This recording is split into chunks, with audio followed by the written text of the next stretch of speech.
Listo, María. Pues muy buenas tardes a toda la comunidad que nos escucha el día de hoy. Es jueves y estamos el día de hoy, el 11 de febrero, con una charla muy importante para toda la comunidad.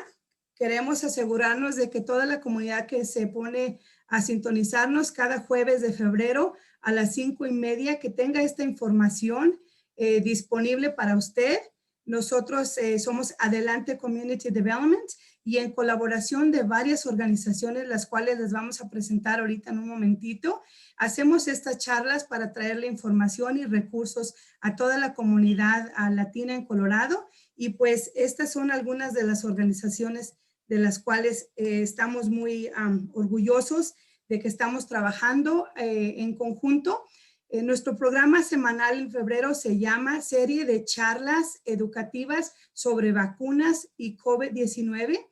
Y servidora María González de Adelante Community Development y Patricia Galeto de Latino Research and Policy Center, en colaboración de todas estas agencias sin fines de lucro, organizaciones que han colaborado en buscar recursos, información y tratar de siempre estar a la orden con ustedes, dándole todo lo que ustedes necesitan, pues para que tomen una mejor decisión en su familia, en su negocio, todas las oportunidades que hay.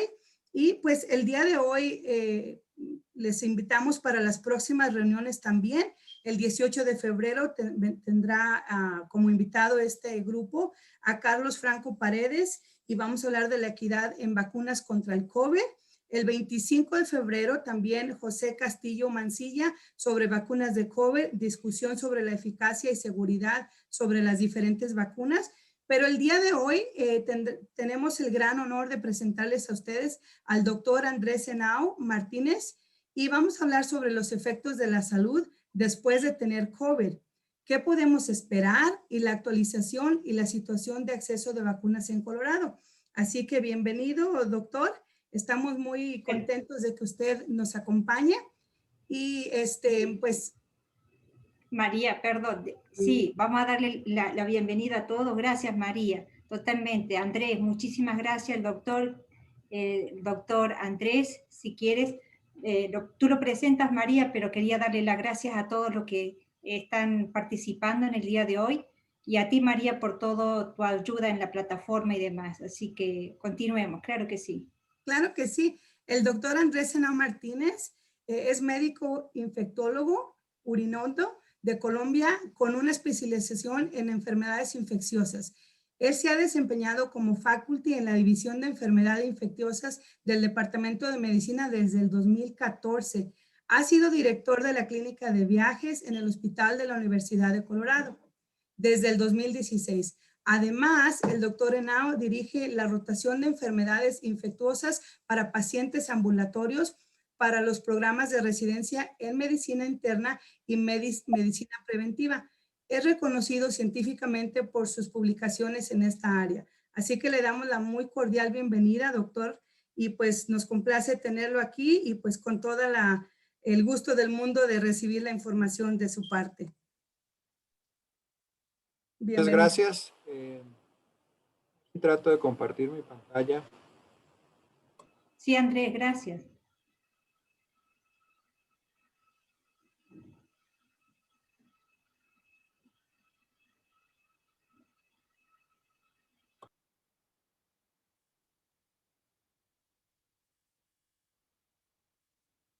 Claro que sí, pues vamos a ver la información en estas gráficas.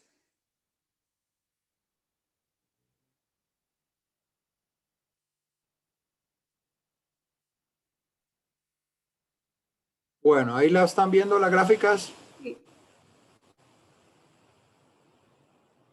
Bueno, el día de hoy vamos a tener un poquito de una valoración sobre los efectos de la salud del COVID-19, un poquito de resumen de la situación actual y vamos a tocar un poco del tema sobre las vacunas y las metas que tenemos con la vacunación.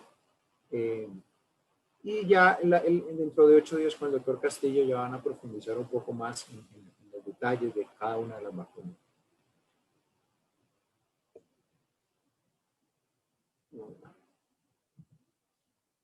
Yo no tengo ningún conflicto que declarar para esta charla.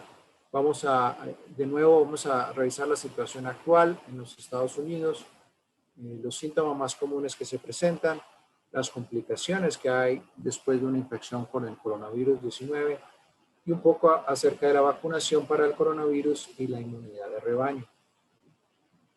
Entonces, esta es la situación actual. Como ven, es una enfermedad pues que se ha disparado y tiene, la pandemia ha sido de un orden muy grande, casi 110 millones de casos en el mundo, con casi 30 millones de casos aquí en los Estados Unidos, y nos acercamos desafortunadamente a una cifra de casi medio millón de muertos por esta infección en los Estados Unidos solamente. Entonces, la carga de enfermedad y de tristeza que esta pandemia nos ha traído es muy grande. Lo que vemos en la situación, estas son curvas epidemiológicas. Vemos que hay cierta positividad en cómo se ha presentado la curva. Así como ven aquí en la parte de arriba, esta es la curva de los Estados Unidos. Y desafortunadamente, pues desde noviembre, principios de noviembre, vimos que hubo un crecimiento muy grande de los casos. Pero afortunadamente sobre las últimas semanas ya empezamos a ver una caída de los casos, que tiene que ver mucho con, ya pasaron las partes de las festividades, también de la efectividad de las ya tantas personas que se han ido infectando, y un poco sobre el efecto de la vacunación. Estos son los promedios que hemos visto de casos diarios hasta el día de ayer. Como vemos, ya ha habido un poquito de declive, sobre todo aquí en la parte de los casos, en la parte roja. Y eso se traslada también en lo que hemos visto, que es un poquito de retraso, pero ya estamos viendo una disminución en las tasas de hospitalización.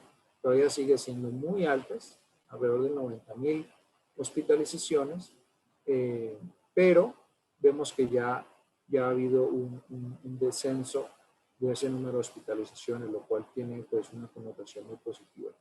Y con las muertes, pues también ya empezamos a ver un poco de declive, pero como vemos que hay un poco de retraso en el número de casos, con el número de hospitalizaciones y decesos, pues ya el deceso aquí no se ve tan marcado, pero ya a pesar de que aún presenta cifras muy altas comparados a la trayectoria que la pandemia ha tenido, ojalá que veamos también una tendencia a disminuir. Entonces, doctor Andrés, ¿sí? Si se pudiera acercar un poco más a la bocina, no tenemos todo el sonido, por favor. Bueno, perfecto. ¿Así me escucha mejor? Sí, así Mucho mejor ahí, Andrés. Perfecto. Entonces, los síntomas pues, del coronavirus, desafortunadamente muchos ya están familiarizados con los síntomas. Son unos síntomas que pueden ser no específicos y de verdad que debemos tener un bajo umbral para buscar ayuda médica y tratar de hacer el diagnóstico una vez los tengamos. Muchos de los síntomas son respiratorios. Los síntomas más prominentes son la tos y la dificultad respiratoria. También puede haber un poco de dolor de garganta o de moquera, un poco de mocos. Vemos fiebre y escalofríos, dolor al cuerpo y en algunos escenarios vemos vómito y diarrea. Una de las síntomas que siempre ha llamado la atención es la pérdida del olfato, que siempre ha sido característica en esta enfermedad. Obviamente hay muchas otras infecciones y otras condiciones que puedan dar síntomas parecidos.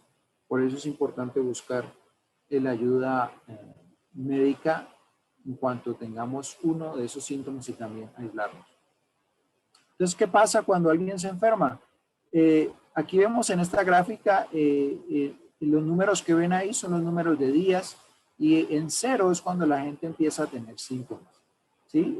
Muchas personas permanecen en la zona verde de la gráfica y entonces al tercer, cuarto día o al quinto día ya se recuperan, presentan los síntomas y se resuelven. Pero en promedio, los pacientes que se van a enfermar más y que van a requerir que sean admitidos al hospital, por lo general se presentan en promedio a la semana. Después de la semana vemos que los pacientes pues ya no progresan favorablemente, sino por el contrario, presentan agravamiento de sus síntomas y es donde se requiere la atención hospitalaria. Ahí vemos que la mayoría de las veces se requiere porque el paciente presenta dificultad respiratoria.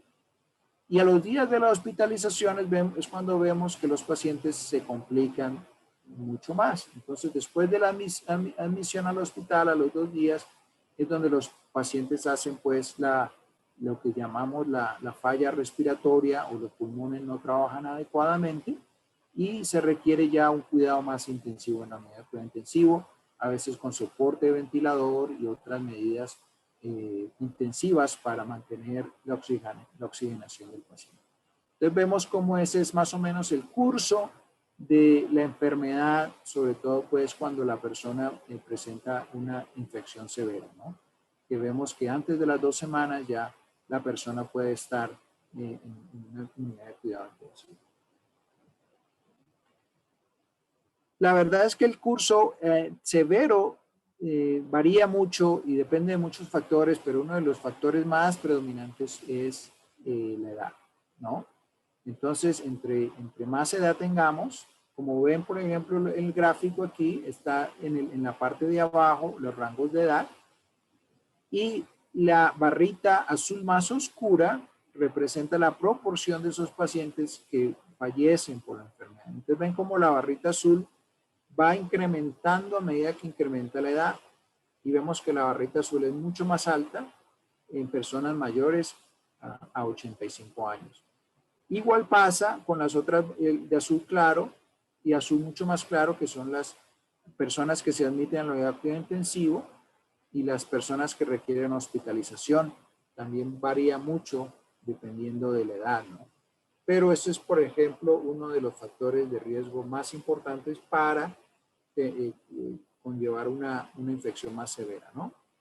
Obviamente hay otros factores, solamente para mencionar unos: personas con enfermedad cardiovascular, presión alta, enfermedad del corazón, personas con diabetes, personas con enfermedad de los pulmones, pueden requerir hospitalización hasta 6 veces más que una persona sin estas condiciones, ¿no? Cuando se presentan con la infección del coronavirus. Me disculpa por las diapositivas y las gráficas en inglés, pero quería hacerlo más interactivo posible. Aquí vemos, por ejemplo, cómo la minoría, y estas charlas son bien interesantes y bien bonitas, y agradecemos mucho a María Patricia por esta iniciativa. Vemos cómo la enfermedad tiene un curso un poquito más, afecta en medida desproporcionada a minorías, lo que somos los hispanos, lo que son los afroamericanos, los asiáticos. Son comunidades que desproporcionadamente tienen más número de casos, incluso de 2 a 3 veces más. También son comunidades que presentan más índice de hospitalización. Por ejemplo, nosotros los hispanos o los latinos tenemos 5 veces más chance de ser admitidos al hospital comparado con los blancos, y tenemos también un poco más elevado el chance de morir por el coronavirus. Eso tiene muchas variables, pero es importante que estas charlas se den para que haya mucha información, porque precisamente nuestras comunidades son las que más se ven afectadas con la infección. ¿Qué pasa después de la infección? Pues muchas de las secuelas o de las consecuencias después también dependen mucho de qué tan grave fue la enfermedad, ¿no? Desafortunadamente son frecuentes, ¿sí? Muchas personas presentan alguno de estos síntomas incluso 6 meses después de haber tenido una infección. Y estas son las quejas que más se han visto en los estudios. Personas siguen teniendo fatiga, debilidad muscular, dificultades para dormir, personas tienen problemas de ansiedad y de depresión y dolores de cabeza.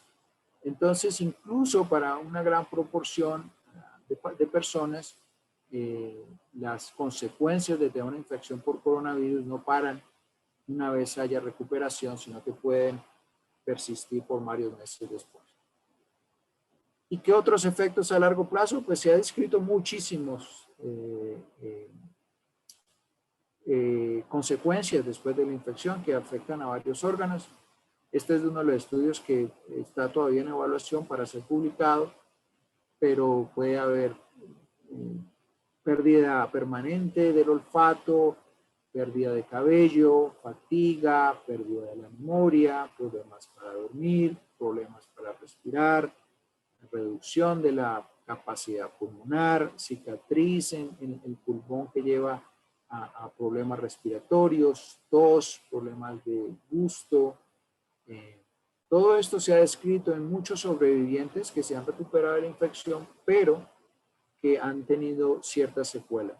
Entonces, la mejor forma de prevenir muchas de estas potenciales complicaciones con una infección por el coronavirus es vacunarnos y prevenir la infección, ¿no? Porque esa es la mejor manera. Mucha gente le va bien, pero incluso a personas que van a sobrevivir la infección pueden presentar muchas de estas complicaciones.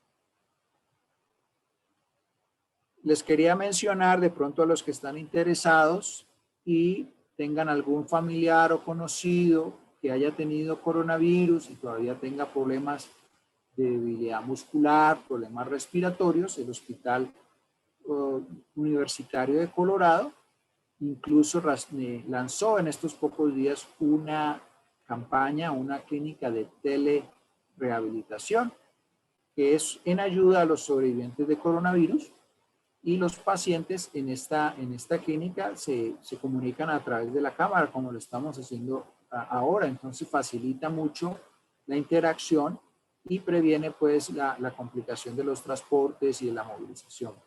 Entonces, para los que están interesados, ahí están los links, que es una campaña muy bonita que salió. Y ahí están los doctores hablando de eso en ese link también. Entonces, para ya redondear esta charla, démosle un rasgo positivo y cómo podemos empezar a envisionar el fin o el control de la pandemia, ¿no? Y lo que vamos a tratar de hacer la contextualización con la vacuna y con lo que muchos han llamado la inmunidad de rebaño. Entonces, estas son las vacunas. No quiero que le pongan mucha atención a los datos que son un poquito específicos, pero estas son las vacunas a la izquierda que están disponibles: la Moderna, la Pfizer, la AstraZeneca, la de Johnson & Johnson y estas otras dos. Estas son las dos primeras que han sido licenciadas aquí en los Estados Unidos y son las que más se están implementando en este momento. No voy a entrar en profundidad porque la charla dentro de 8 días va a tocar un poquito más. Este es el número de dosis. Como ven, todas requieren 2 dosis, a excepción de la de Johnson, que la FDA la va a revisar en pocas semanas para darle la autorización y se uniría a la de Moderna y la Pfizer para poderla administrar aquí en los Estados Unidos. Lo importante aquí es que la protección contra la enfermedad varía, es muy alta. La más baja es la de Johnson & Johnson de 72%, pero quizá con 2 dosis este 72%, 66% puede subir. Pero una de las cosas que es importante es que protege de curso severo de la infección. Entonces, a veces pueda que la vacuna no protege en sí de la infección primaria, pero protege de que haya una enfermedad severa, ¿no? Y eso es importante para prevenir las complicaciones que hemos mencionado. Este es un mapa actualizado de hace 2 días de la distribución de las vacunas en el mundo. Y como vemos, pues, hay también un poco de disparidad. Vemos como los países en desarrollo, nuestros países, algunos países en Sudamérica y en África y en Asia ya todavía no les ha llegado la vacuna. Entonces, es un trabajo que hay que hacer, pero en cierto sentido sentirnos privilegiados que aquí en los Estados Unidos podamos tener la oportunidad de ser vacunados contra el coronavirus. Como con toda vacuna, pues hay ciertos efectos adversos. Ya dentro de 8 días van a hablar un poco más en detalle sobre eso. Pero estos son los efectos adversos que más se han descrito, ¿no? Hay dolor en el sitio de la inyección y como en la fotografía hay gente que presenta una reacción local que se resuelve en pocos días, también puede haber un poco de hinchazón.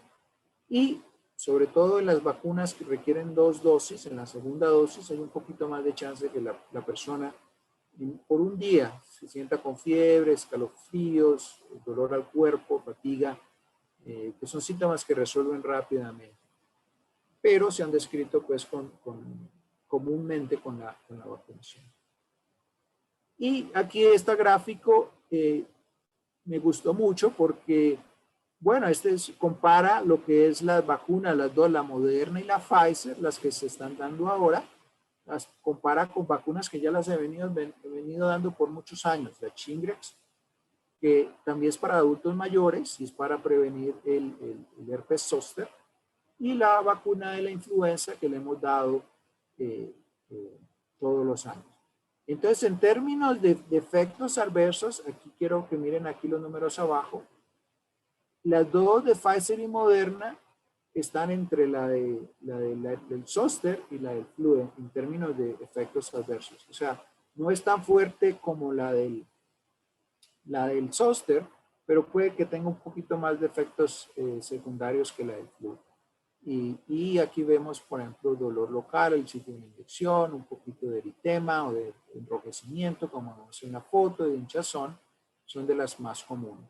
Y ya vemos dolor al cuerpo, fatiga y dolor de cabeza, se presentan también con cierta regularidad, y fiebres y escalofríos.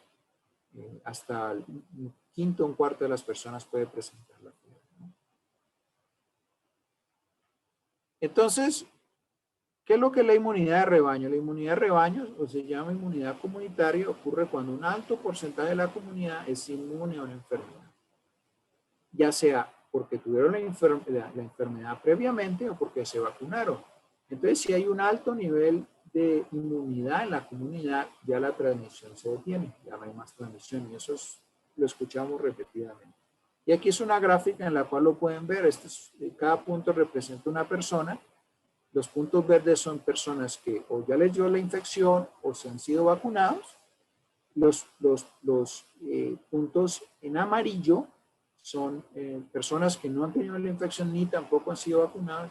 Y vemos como una persona, por ejemplo, que está infectada, estas que ya están con inmunidad, protegen de que esta persona alcance estos otros puntos amarillos. Entonces, eso es todo lo que quiere decir la inmunidad de rebaño, que tienes suficiente inmunidad para prevenir que los contagios continúen. ¿Qué nivel de infectividad o de protección tenemos que llevar para la inmunidad de rebaño? Pues es un tema de mucho debate. Y se acerca al número del 80%, y esto es una gráfica, una proyección, donde vemos en morado el número de personas en la población que ya han sido infectados, vemos en azul la vacunación, y aquí en esta mitad una combinación de las dos, personas que tuvieron la infección y que también han sido vacunadas.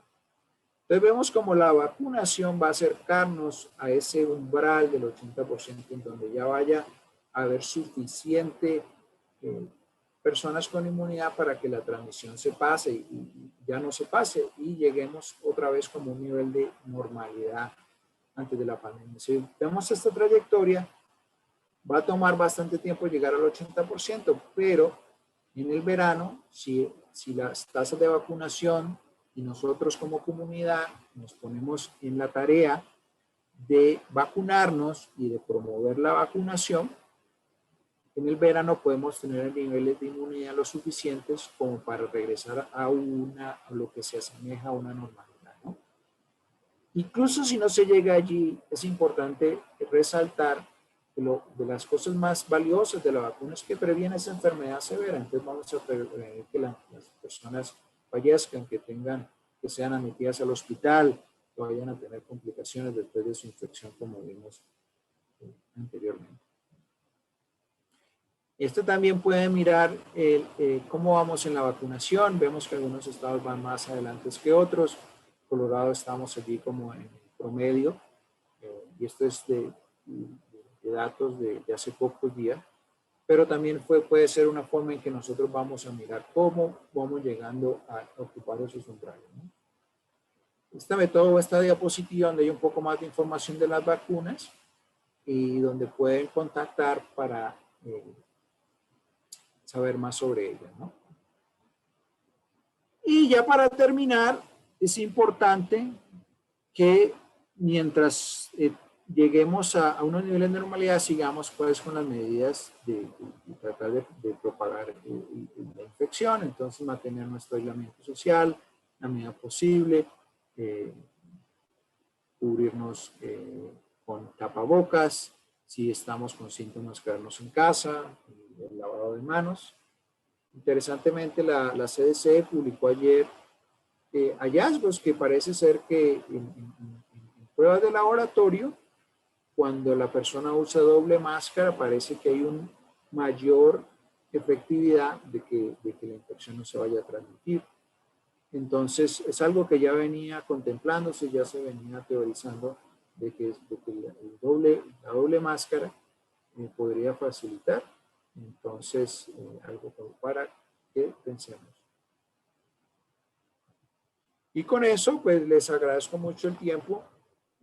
Aquí voy a estar por si algunas preguntas, pero estos son mis datos. Si alguien tiene Twitter, ahí tengo, yo pongo mucha información también sobre el coronavirus.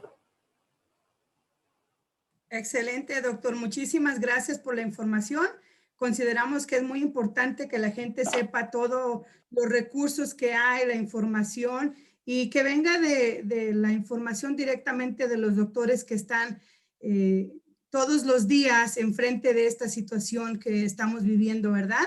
Así que muchas gracias. Tenemos algunas preguntas de la comunidad, pero antes quisiéramos darles a la comunidad que nos está viendo algunas líneas de información que pueden ustedes tener acceso. Por ejemplo, el Estado ha hecho algunos recursos disponibles y aquí pueden ver toda esta información. Se la vamos a poner aquí en su página de Facebook. También la vamos a estar mandando por correo electrónico a toda la gente que ya se ha conectado.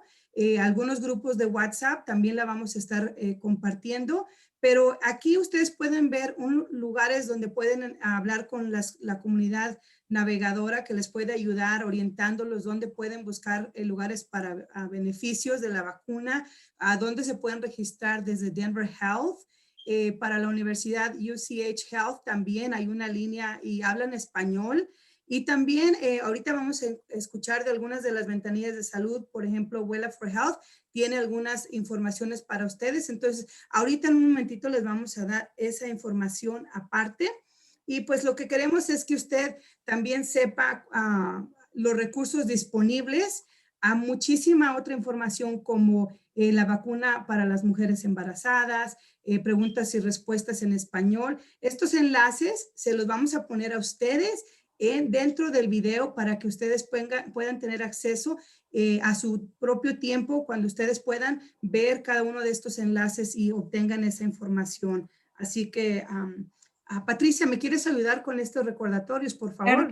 Claro que sí, totalmente. Estos recursos casualmente lo hemos hecho para que puedan hacer uso todos ustedes y que puedan preguntar. Hay varios teléfonos, como les decía María, que hemos llamado para ver, es en español, por favor.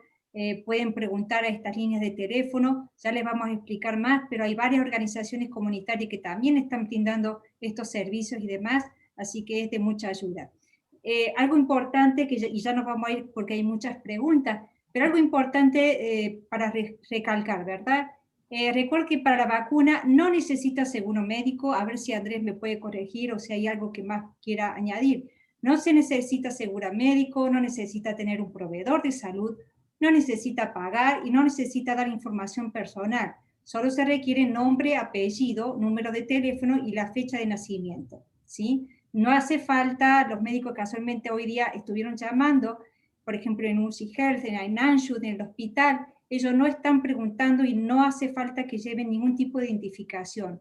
Ellos van a estar casualmente teniendo también el 24 de febrero, que ya les vamos a comentar más, unas clínicas, y mejor dicho, las vacunas para dar a la comunidad y están diciendo, todo el personal va a ser bilingüe para que se sientan cómodos ustedes y no hace falta llevar ningún tipo de identificación nuevamente, ¿sí? Ahora sí, Andrés, si quieres, no sé si quieres agregar algo, que esto es muy importante para que la gente pueda estar seguro de esta información. Sí, que es correcto, claro que sí. Y van a ser Cómo no, bienvenidos. muchísimas gracias, Andrés. Y ahora sí tenemos muchas preguntas. De pronto María ya ha recibido algunas que me dice por las otras vías, por las otras plataformas. Y María. claro que sí, pues vamos a comenzar con la primera pregunta que nos están haciendo en Facebook. Dice, ¿qué nos cuenta el doctor sobre los estudios hechos con los hispanos en los trials, en los exámenes de vacunas? ¿Cuáles han sido los resultados en la comunidad hispana? Bueno, es una pregunta súper interesante y es verdad que nosotros desde la comunidad científica siempre hemos tratado de que en esos ensayos clínicos se incluyan a minorías, especialmente hispanos, porque cuando se vemos los resultados, para aplicarse a esas comunidades es importante que haya reclutamiento de minorías. Y la verdad es que las vacunas han tenido una buena representación de la comunidad hispana. A veces no en los niveles que uno quisiera, pero sí lo suficientes como para trasladar esos resultados a nuestra comunidad. Excelente. Patricia, yo sé que también tienes muchas preguntas. ¿Quieres seguir con una? Tu bocina. Perdón, otra María está preguntando cuál es la vacuna más segura, si Moderna o Pfizer. ¿Cuáles son las diferencias, Andrés? Si nos podría un poquito explicar, doctor. Sí, la Moderna, la diferencia es, parten de la técnica de la cual se han hecho y de la manufactura. También se diferencian en el tipo de almacenamiento que requieren. La verdad es que la Moderna y la Pfizer son muy parecidas. Difícil escoger entre una de las dos. Las dos tienen una alta efectividad. Las dos requieren 2 dosis. Tiene un poquito de diferencia en el sentido de cómo se almacenan y las cadenas de frío. Pero con cualquiera de las dos va a estar muy bien la persona que la escoja. La verdad es que no habría ninguna distinción remarcable entre las dos. Excelente. También tenemos otra pregunta sobre las edades. ¿Cuáles son las edades en las cuales se deben de vacunar para los jóvenes y los adultos? Y las diferencias, se ha dicho que alguna comienza a los 16 años, otra a los 18. ¿Cuáles serían las edades correctas de cada una de las vacunas? Muy buena pregunta también. La verdad es que si tuviéramos las suficientes vacunas y la suficiente plataforma, la verdad es que deberíamos de vacunarnos todos, de todas las edades y de todas las comunidades. Hay estudios que apenas van a empezar en niños, esa es otra población que es un poquito diferente, y van a empezar los estudios de las vacunas en niños, entonces la respuesta la vamos a tener de pronto en unos meses más adelante. La verdad es que la vacuna es para todos. Lo que pasa es que como no hay suficiente, entonces se prioriza a esos pacientes que puedan tener enfermedad o un curso de la enfermedad más grave. Y como hemos visto, la edad es uno de los factores más importantes para que la persona pueda presentar un curso más severo. Y es ahí donde se ha priorizado la vacunación en personas mayores, sobre todo mayores de 65 años. Van a ver que en algunos otros países, depende de la disponibilidad, ese umbral puede subir a 70 años o 75 años, dependiendo de qué tanta disponibilidad de la vacuna. Pero una vez haya más distribución y más disponibilidad, va a empezar a ofrecerse a personas más jóvenes.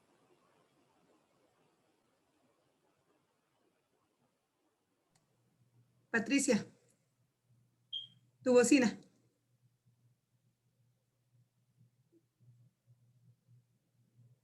Tu bocina, no te escuchamos. Estoy con problemas técnicos. Ahí está. Ahí está. Sí, doctor, acá hay otra pregunta que la verdad que es muy interesante. ¿Las vacunas pueden detener los contagios, la transmisión, o es solamente que cubren el tema de la enfermedad? ¿Cómo es esto? ¿Son dos cosas distintas? ¿Cómo es el tema, doctor? Claro que sí, son dos características distintas. La vacuna en sí, si la persona desarrolla inmunidad suficiente, sí protege de la infección, porque si esa persona se expone a alguien que ya tenía el coronavirus, no lo va a adquirir. Esa tasa de efectividad se llega a casi el 90% en las vacunas que están licenciadas en los Estados Unidos. Es decir, hay un chance de que esa persona, la vacuna no le funcione y termine adquiriendo la infección. Entonces el chance ahí es más o menos alto, pero incluso más importante que detener la transmisión es a veces detener el curso severo. Y en eso sí se ha visto que la vacuna, que si no te protege de adquirir la infección, te va a proteger de tener un curso de enfermedad más severo, ¿no? De que te admitan al hospital, de que tengas un curso más complicado en la unidad de intensiva. Excelente. Se ha hablado, doctor, del tiempo de cuarentena. Originalmente que eran 14 días, ahora que son 10 días. Y si la persona ya tiene la vacuna, no se tiene que poner en cuarentena o aislamiento. ¿Nos podría dar alguna de las situaciones para aclarar bien a la comunidad cuál es el mejor mensaje? Sí, lo que pasa es que a veces las recomendaciones van evolucionando, se van ajustando dependiendo de los nuevos hallazgos, de nuevos hallazgos científicos, de nuevos estudios. Entonces, inicialmente no se sabía exactamente cuándo se aislaba el virus de la garganta de alguien que estuviera infectado. Entonces, por precaución se usó los 14 días. Ya después vimos que después del 9º día, una persona regular que estuviera infectado con el virus no se aislaba el virus ya de la garganta. Entonces, ahí fue que se cambió a los 10 días después de que sus estudios fueron terminados. Y ahora vemos cómo la vacuna también cambia esa dinámica. Ya con la disponibilidad de la vacuna vemos que personas que ya son consideradas inmunes después de haber tenido su régimen de vacunas y haber esperado el tiempo para que la inmunidad se establezca, entonces ya cambia, ¿no? Si esa persona se expuso, se implementa que la persona ya está inmune y no va a adquirir ni a transmitir la infección, y por eso el cambio.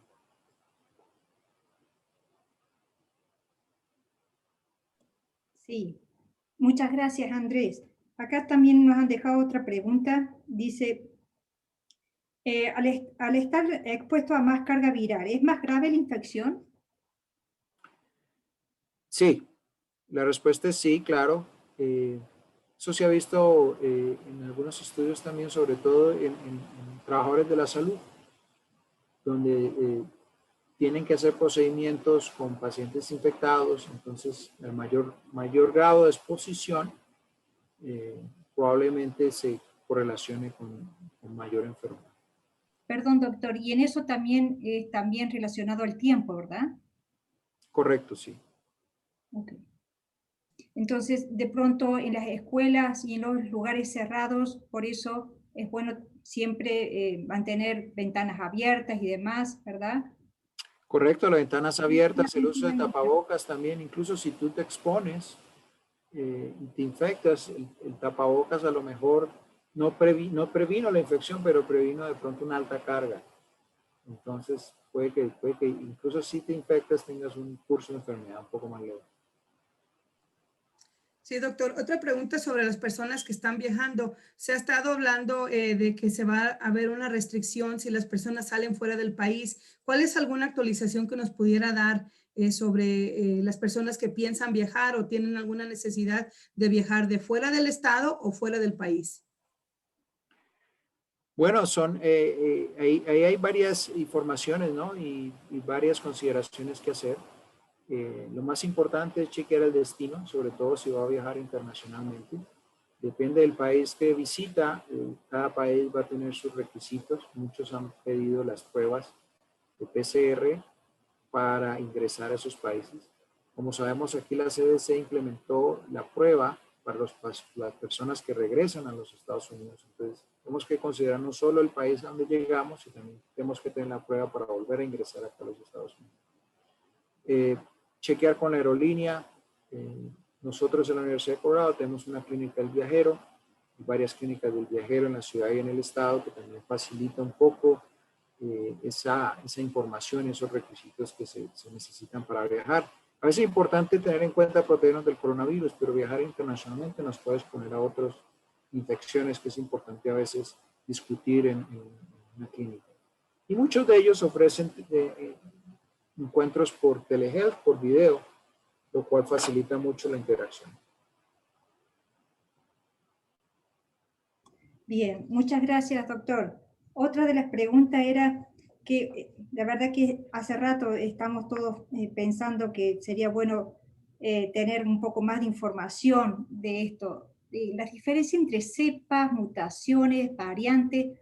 ¿Podría explicar un poco mejor, doctor, y a qué estamos expuestos ahora con estas últimas 3 variantes? Sabemos que hay bastantes casos que ya se están reportando. ¿Y cómo se alertan? ¿A qué tendríamos, mejor dicho, que estar alerta? ¿Cómo estar atentos? ¿A qué síntomas, doctor?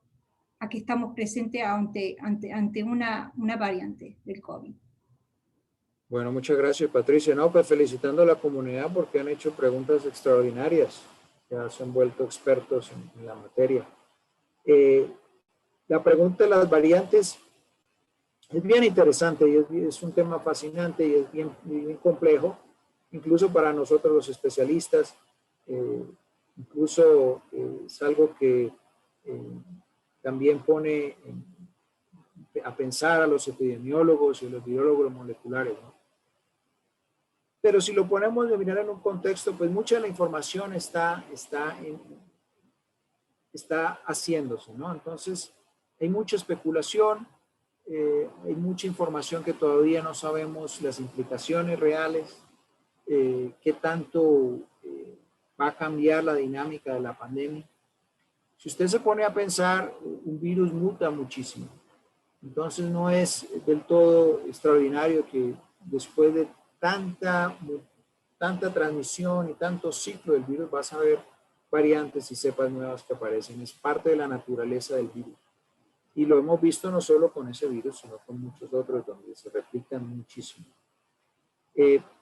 Para darte algo que se ha visto, 2 preocupaciones. Una es la efectividad de la vacuna en una de las variantes. Y hay un estudio preliminar que sugiere que la cepa de Sudáfrica pueda que la vacuna tenga un poco de menos efectividad en esa cepa. Todavía está por confirmarse.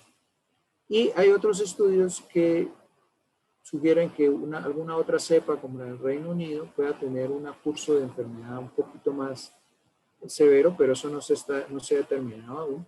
Pero sí parece que tiene más alta transmisibilidad. Y eso tiene sentido. Si hay un virus que su sobrevida depende de su transmisión, pues una mutación que facilite la transmisión va a estar predominante, ¿no? Y se va a ver más en la comunidad. Pero al final las normas básicas, las que hemos hablado de distanciamiento social, en general las vacunas aplican a pesar de esas variantes. A lo mejor en 3 meses, 4 meses vamos a tener un poco más de información sobre eso, pero a la realidad del día no ha sido lo suficiente como para cambiar nuestra práctica diaria. Excelente. También tenemos otra pregunta sobre las alergias. Si las personas tienen algún tipo de alergia, ¿es recomendable que se pongan la vacuna o cuál sería la interacción de la vacuna y su alergia? Pues muy buena pregunta. Siempre si hay una historia de alergia sería consultar con el médico. Depende de la alergia, depende de la severidad de la alergia, porque se revisa los componentes de la vacuna. Si no hay una alergia específica a esos componentes, la vacuna se podría dar sin ningún problema. Entonces, hacer una consulta médica en caso de que haya historia de alergia. Sí, estábamos viendo que hay, ahora en esta fase, hay mucho estigma y nuestra población latina todavía está costando mucho que puedan vacunarse y confiar en todo esto.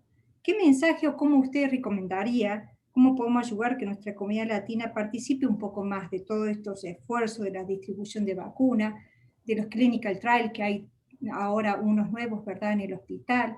¿Cómo nos aconsejaría? ¿Qué recomendaciones nos daría, doctor, para motivar y para ayudar a que nuestra población se vacune y sea confiable la información? No, es una pregunta súper valiosa y es parte de por qué hacemos estas actividades Muchas gracias a María, a Patricia de nuevo, porque nos ponen en contacto a nosotros los proveedores de salud con la comunidad directamente, ¿no? Y bueno, ¿qué podemos hacer? Miren, nosotros acá, que somos la minoría proveedores de origen hispano, queremos transmitir esa seguridad y querer que la confianza de nuestra comunidad en los sistemas de salud y en los avances científicos crezca. Entonces, información como estas que hemos venido presentando, yo creo que nos ayudan a que esas barreras disminuyan. Si hay más preguntas como las están haciendo, las recibimos con mucho cariño porque sabemos que va a ayudar a facilitar tener más conocimiento, a reducir el miedo y esa ansiedad que a veces produce cosas que son extrañas y que apenas no somos muy familiares con ellas. Sí, doctor, gracias a usted por su tiempo y el conocimiento aparte. Una pregunta que tienen aquí también en las redes sociales, ¿usted recomienda el uso del doble tapabocas? Yo creo que si estamos en una situación que es fácil para nosotros hacerlo y no nos incomoda, yo diría que sí. Es decir, si no nos va a causar ningún inconveniente. De pronto en situaciones donde veamos que hay más gente, donde vamos a tener más riesgo de exposición, de pronto implementar esa medida, yo creo que nos va a ayudar bastante. Pero si estamos en un nivel bajo riesgo, vamos a estar al aire, no vamos a estar en contacto con mucha gente, a veces probablemente no pueda ser tan necesaria, ¿no? De todas maneras hay que estar atento a las recomendaciones de la CDC y los estudios que sigan para mirar si eso ya se va a estandarizar o simplemente va a ser en unas situaciones especiales, ¿no?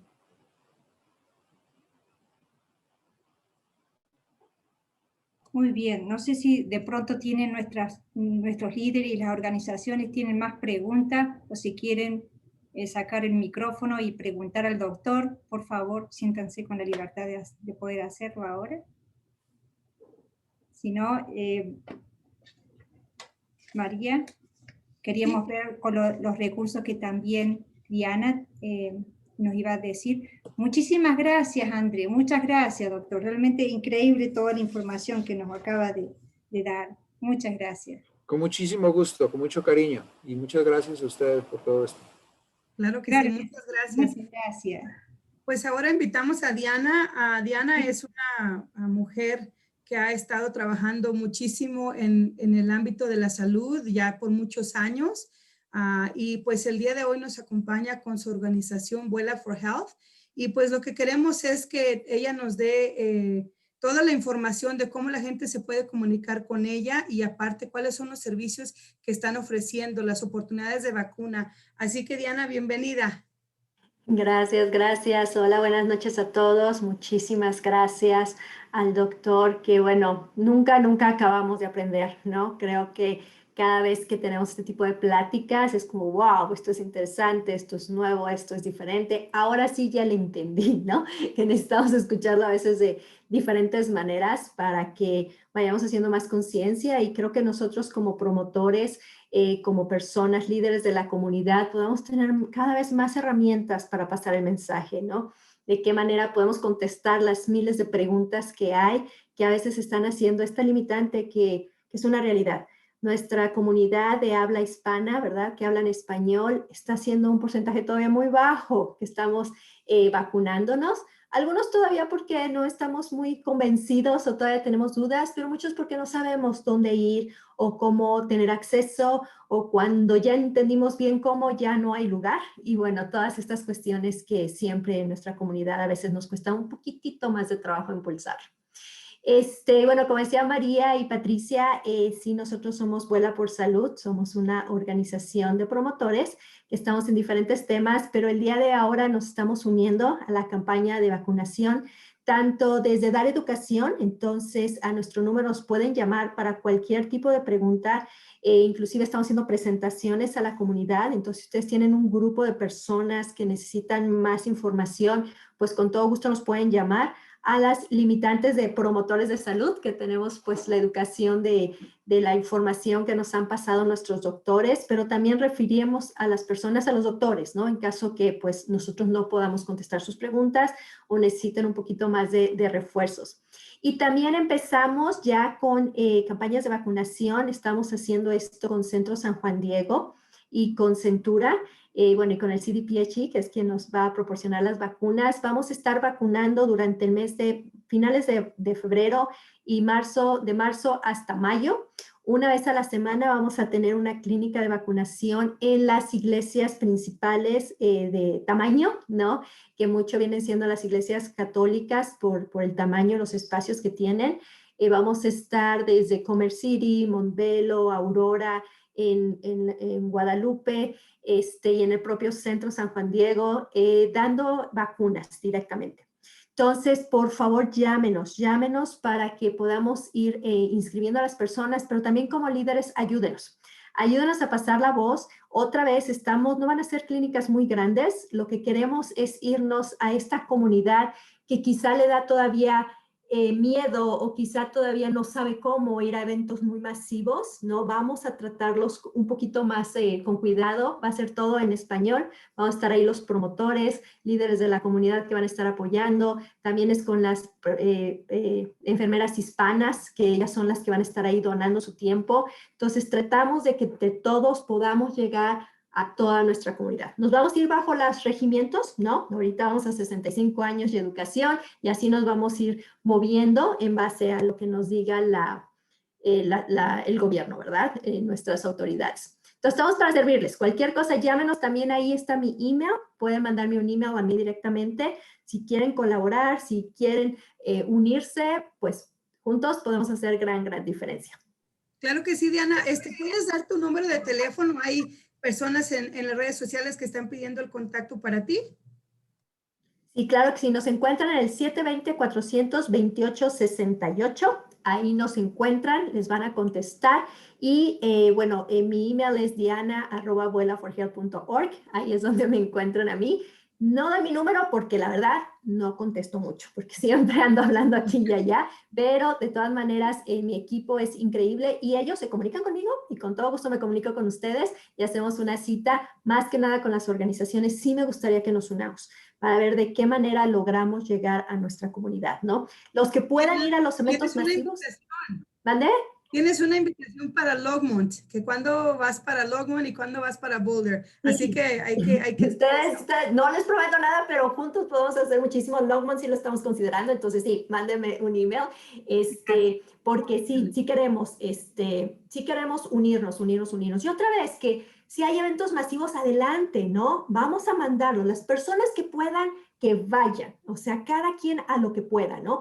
Las personas que están un poquito más de ayuda, bueno, estamos haciendo estos eventos en las iglesias para ayudar a los que, quizá las personas más mayores, ¿no? Que no tienen transporte, que no se conocen el sistema. Entonces, unidos, tanto ayudándonos a inscribirse en el grandote como haciendo chiquitos, podemos hacer esta diferencia, porque nuestra comunidad que habla español todavía sigue muy abajo, ¿no? Y tenemos que subirla entre todos nosotros. Sí, gracias. Y nosotros en conjunto lo vamos a ayudar. Patricia. Sí, María está conmigo en Comercir, eso por seguro que ni qué. Gracias a las dos, gracias. Sí, quería comentarles que doctor Ricardo González, también de Ventanilla de Salud, también están ofreciendo vacunas. Ellos van a tener las clínicas ahí abiertas con vacunación en marzo 6, 12 y 13 de marzo. Y pueden contactar el 720-589-4187. Voy a ponerlo en el chat, ¿sí? 720-589-4187, ¿sí? Es para Ventanillas de Salud. Y eso es una de las cosas que estamos entre todas estas organizaciones también trabajando, de poder compartir todos estos recursos que hay sobre las vacunas, o las personas que también están solamente registrando y después los hospitales los van a llamar para poder darles una cita y la vacuna, ¿no? Entonces, por eso es bueno que conozcan a sus organizaciones amigas, que puedan llamar, si no pueden llamarnos a nosotros, ahí están todos los teléfonos. Por favor, pueden mandarnos un email si necesitan más información. María.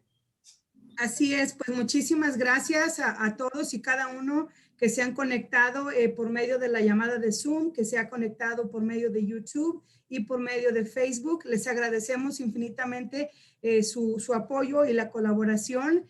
Seguimos todos en este compromiso de servir a la comunidad con los recursos que tengamos, con la capacidad que tenemos, pero lo más importante es que la comunidad latina no está sola. Estamos todos nosotros unidos buscando los recursos para el bienestar de ustedes. Si hay algún tema de interés, si hay alguna situación especial en la cual consideran que nosotros debemos involucrarnos para ayudarlos, déjenos saber. Sabemos que en este momento hay algunas organizaciones que ya vamos a estar comenzando a trabajar el Fondo de los Trabajadores Olvidados, que son $1,000 por persona indocumentada, máximo 3,000 de 3 personas en una casa. Comenzamos ya a ayudar a esas familias también con un fondo para pagar su renta hasta 7,500 si están atrasados en su renta. Entonces hay muchas oportunidades de apoyo. Acérquense, aquí tienen en pantalla todos los nombres de las organizaciones, el correo electrónico, el teléfono. Todos trabajamos en diferentes zonas de todo el estado, pero uno, si no trabaja en esa área y nos llama, le podemos dar la información de la otra organización si está más cerca de donde usted vive. Así que elimine cualquier barrera, cualquier problema que usted considere desventaja. Estamos aquí nosotros para ayudarles y darle la orientación que se necesite. Entonces, y también tenemos aquí, vamos a ver, hay una lista de recursos en la cual usted puede tener acceso a las diferentes números de teléfono, páginas de internet, donde pueden usted ubicar algunos de los servicios, ya sea de las vacunas, y recuerden, también pruebas de COVID y diferentes otros apoyos. Así que toda esta información se la vamos a poner en la pantalla, en el video, y lo vamos a publicar también para que usted tenga acceso. Pues ahora pues, nos despedimos. Muchísimas gracias a toda la comunidad. Por ese cariño que nos tienen. Yo sé que nos han estado llamando y nos han estado buscando, y es por la gran labor que ha hecho Patricia de unirnos a todas las organizaciones y de asumir este compromiso que es muy necesario. Así que tengan una excelente noche y pues nos esperamos verlos el próximo jueves a las 5:30 por el mismo canal.